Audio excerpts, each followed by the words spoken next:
Imagine you're 29, married for 2 years, and you've spent 4 years building a life with the person you love.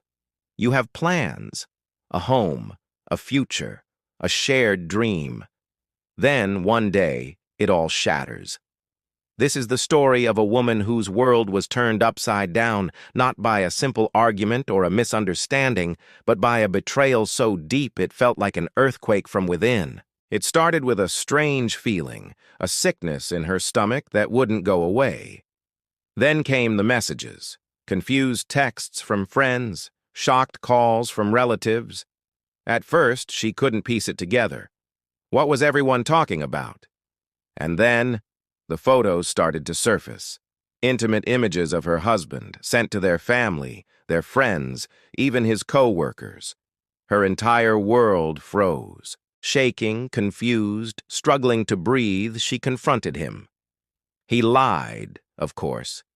He claimed the pictures were old, from a time before they were even together. But she wasn't a fool. She knew their apartment. She recognized the curtains they had picked out together, the furniture they had assembled side by side. The truth was staring her in the face, and his lies couldn't hide it. Finally, he broke down and confessed. He told her he'd met a woman on a dating app. It began with casual messages, a bit of flirting, and then he sent photos. He swore he never met her in person, that he didn't physically cheat.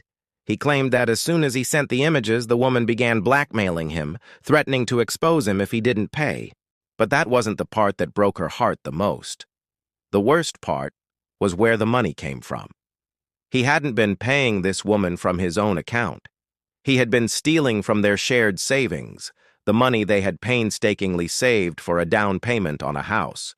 And when the money ran out, when he had nothing left to give, the blackmailer made good on her threat. She released everything. Suddenly, everyone they knew was aware of her husband's secret life.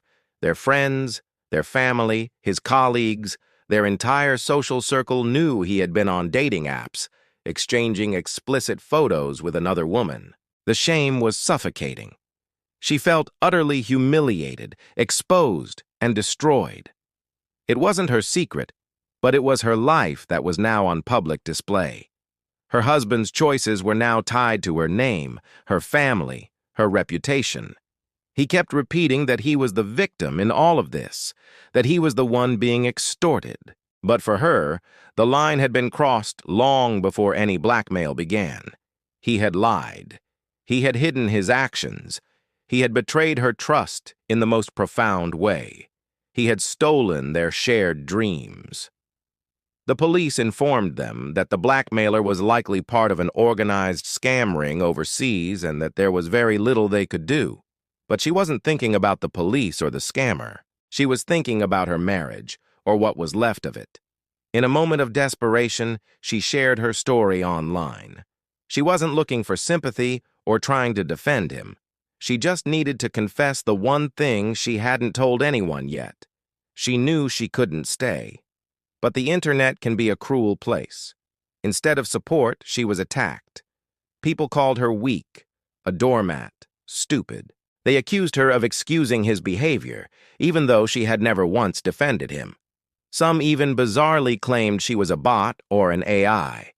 Through all the pain and public humiliation, she responded with a grace that none of her critics deserved. She calmly and kindly explained her side, but she knew what she had to do for herself. The online noise didn't matter. Her husband's pleas didn't matter. She made her decision. She packed her bags, left the apartment they once shared, and on a quiet Saturday, she filed for divorce. Her husband broke down. He begged her not to leave, crying that she was abandoning him in the worst moment of his life.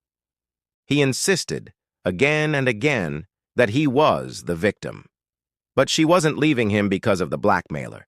She was leaving him because he chose betrayal long before the blackmail ever started. The extortion was just a consequence of his own choices. In the UK, divorce is no fault, so the details of his affair wouldn't matter in court. But emotionally, it was everything. Her solicitor believes she might be able to recover some of the stolen money, and she's holding on to that hope. But the marriage is over. She blocked his number and told him there was nothing left to say. And she meant it. For the first time in months, she felt a wave of relief wash over her. Her life has been shaken, her trust has been shattered, and her future is completely rewritten. But she is still standing. She is walking away with her dignity, with clarity, and with a strength that he, and maybe even she, never knew she had. To everyone who showed her kindness, she is eternally grateful.